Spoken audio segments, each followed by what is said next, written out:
प्रिय साथियों नमस्कार। मैं राजू पांडे हिंदी वर्ग में आपका एक बार फिर से बहुत बहुत स्वागत करता हूं।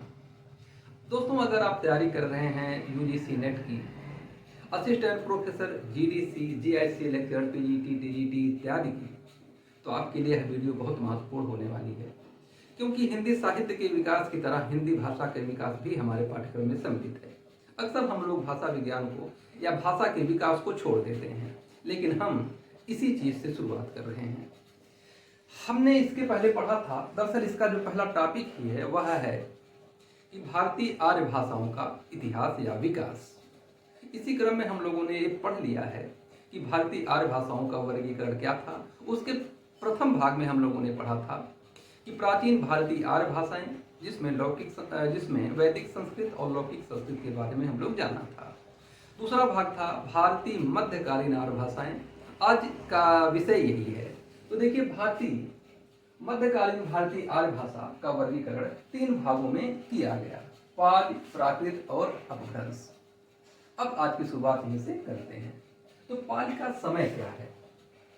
पाली का समय है 500 ईसा पूर्व से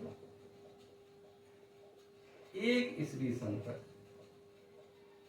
ठीक, 500 ईसा पूर्व से 1 ईस्वी सन तक।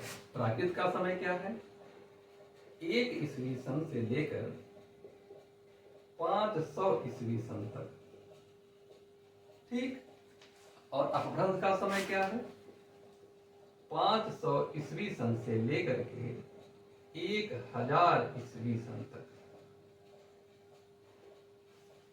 हमें पता है कि 1000 ईस्वी के बाद से आधुनिक भारतीय आर्य भाषाओं का समय शुरू होता है। ठीक है, तो एक एक करके देखते हैं। सबसे पहले आता है नंबर पाली का। पाली का समय देखा हमने कि 500 ईसा पूर्व से 1 ईस्वी तक। देखिए, भाषा का विकास कैसे हुआ।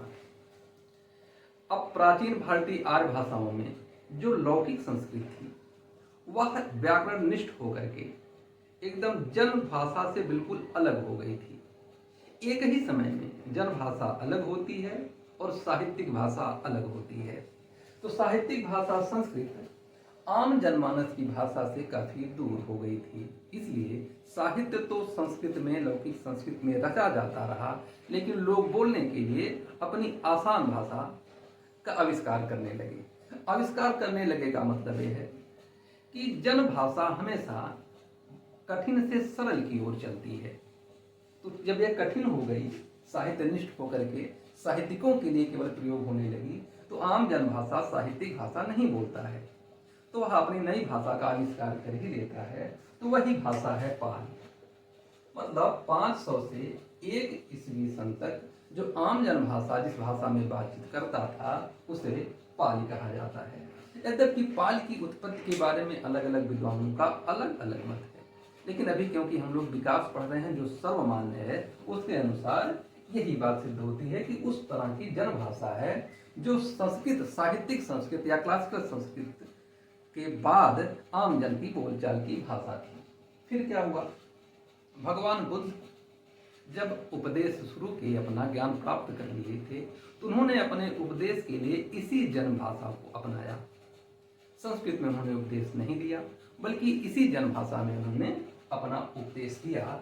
इसलिए इस भाषा का जो प्रमुख ग्रंथ है, जो प्रमुख ग्रंथ उस समय लिखे गए, वो बुद्ध के वचन ही है, बुद्ध से संबंधित ही है।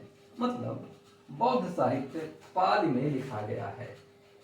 अगर आपसे पूछा जाए कि पाली में कौन सा ग्रंथ लिखा गया, तो आप कहेंगे बौद्ध साहित्य सारा का सारा। सारा का सारा का मतलब अधिकांश, क्योंकि संस्कृत में भी बौद्ध साहित्य संबंधित ग्रंथ लिखे गए, लेकिन इस समय खास तौर से अधिकांश बौद्ध ग्रंथ पाली भाषा में लिखे गए। ग्रंथ कौन से हैं? मुख्य रूप से त्रिपिटक। त्रिपिटकों की भाषा पाली है। एक हुआ परिचय। अब इसकी विशेषताएं 2 भागों में हो सकती हैं: व्याकरणगत विशेषताएं, ध्वनिगत विशेषताएं। फिर शब्द कहां कहां से आए, क्योंकि विकास हो रहा है, अन्य संस्कृतियों से इसका भी जुड़ाव हो रहा है, व्यापार वाणिज्य का समय है।